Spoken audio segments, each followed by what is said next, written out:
Well, hi to my YouTube subscribers.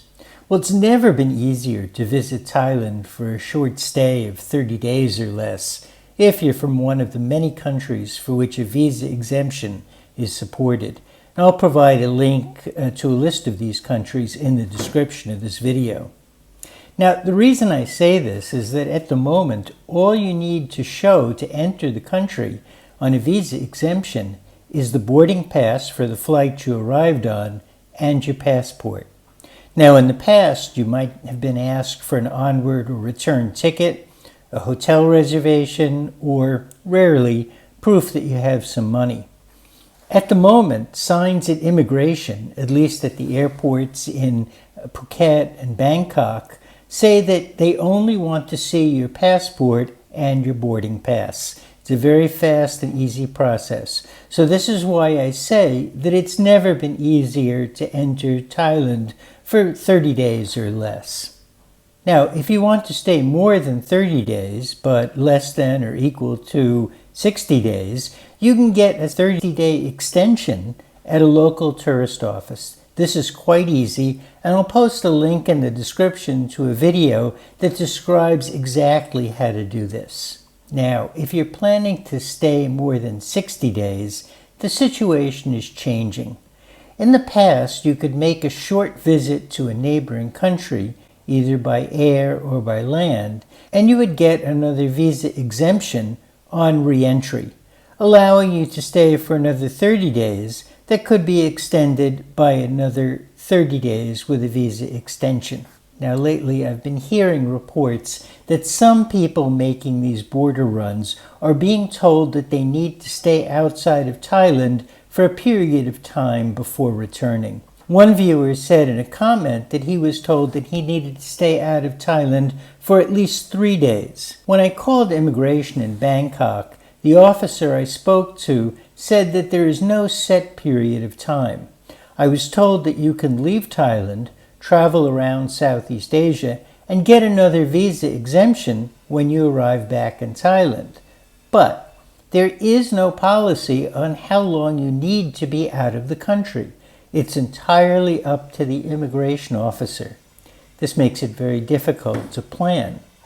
So I'm now recommending that if you're planning to stay in Thailand between 61 and 90 days, that you get a single entry tourist visa in your home country before you come to Thailand.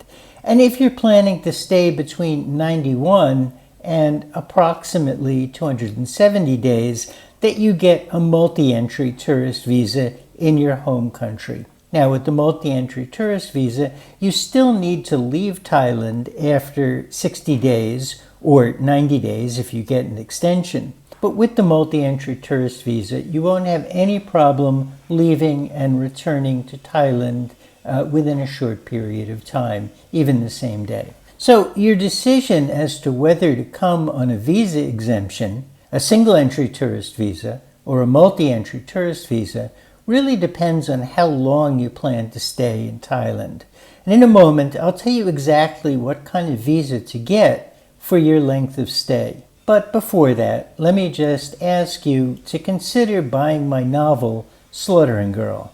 This is the story of a girl born in China around the time of the last dynasty. Chen Lichuan is unusual both for her extraordinary size and her remarkable skills with a cleaver.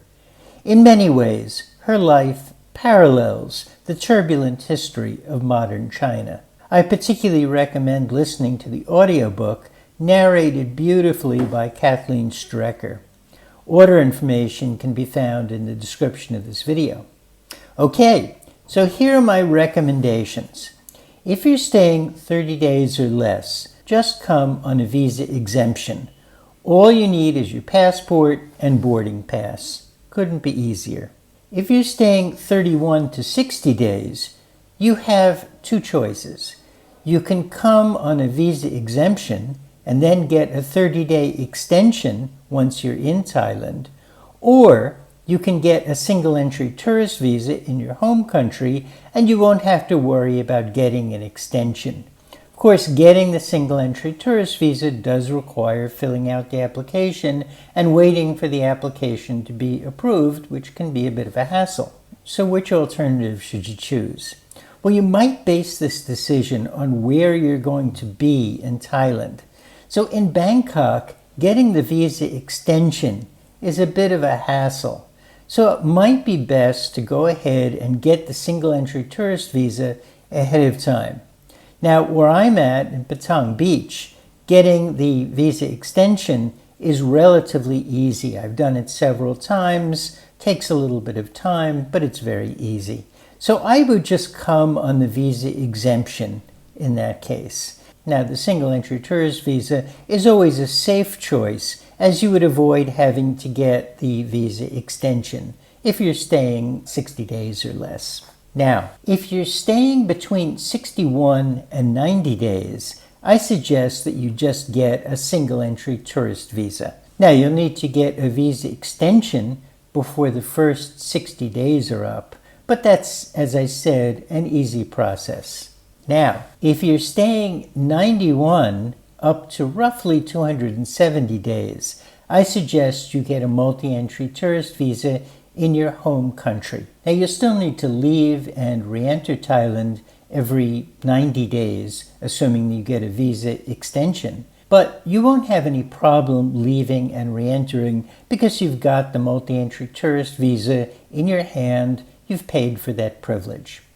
So there's a link to a video describing how to apply for the single entry and multi-entry tourist visas.